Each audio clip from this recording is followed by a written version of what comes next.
लगती है मेरे फादर का है, प्लीज़ तुम दे दो। और वो बोलता है नहीं, इस सामान की तरह मैं किसी दिन तुम्हें भी जला के फेंक दूंगा अगर तुम मेरी बात नहीं सुनोगी।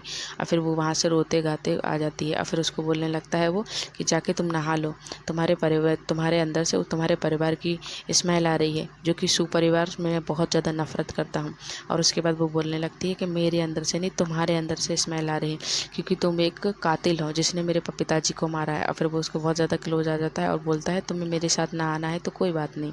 और फिर उसके बाद वो रूम में पहुँच जाती है जहाँ पे लॉर्ड सिटी का जो वहाँ पे कार्ड होता है वो देख लेती है। और फिर वो बोलती है ये तो मेरे पापा का है।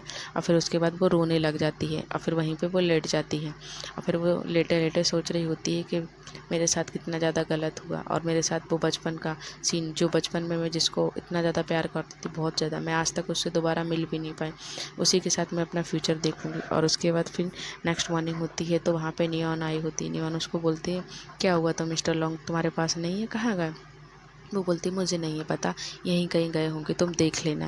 और फिर वो उससे बोलने लगती है अच्छा ठीक है कोई बात नहीं, वो मुझे माफ़ कर दो। वो बोलती नहीं, मैं तुम्हारे लिए सूप लेके आई हूँ, तुम्हें सूप पीना चाहिए क्योंकि तुम बेटर फील करोगी। वो उसको बोलती है अब यहाँ एक्टिंग करने की ज़रूरत नहीं है, मुझे पता है तुम लिंग साओ से प्यार करती हो, इसलिए तो मुझे टॉर्चर करने की कोई ज़रूरत नहीं है, मैं उसमें बिल्कुल भी इंटरेस्टेड नहीं हूँ। और उसके बाद वो सूप को फेंक देती है और फिर वो जो एक टुकड़ा लेके उसके गले पे आ जाती और लिंग साओ के पास आ जाती और उसको बोलती है कि तुम मुझे यहाँ से जाने दो और मिस्टर जोंग को बचा लो, क्योंकि वो मेरे इकलौते ऐसे इंसान हैं जिन्हें मैं बहुत ज़्यादा मानती हूँ। तो लिंग साओ उसको बोलने लगता है तुम मेरे सामने ऐसी ट्रिक मत खेलो, क्योंकि तुम्हें पता नहीं है तुम कितनी ज़्यादा कमज़ोर हो मार्शल आर्ट में, कहीं ऐसा ना मैं तुम्हें कुछ कर दूँ। फिर वो एक कटोरी से उसमें मारता है और जो टुकड़ा होता है उसके हाथ से छूट जाता है। फिर आके वो उसका गला पकड़ लेता है और उसको बोलता है दोबारा तुमने ऐसा किया ना तो तुम्हारी आँखें निकाल कर फेंक दूँगा, और याद रखना मैंने तुम्हारे पिता को मारा है तो तुम्हें मारने में मुझे टाइम नहीं लगेगा।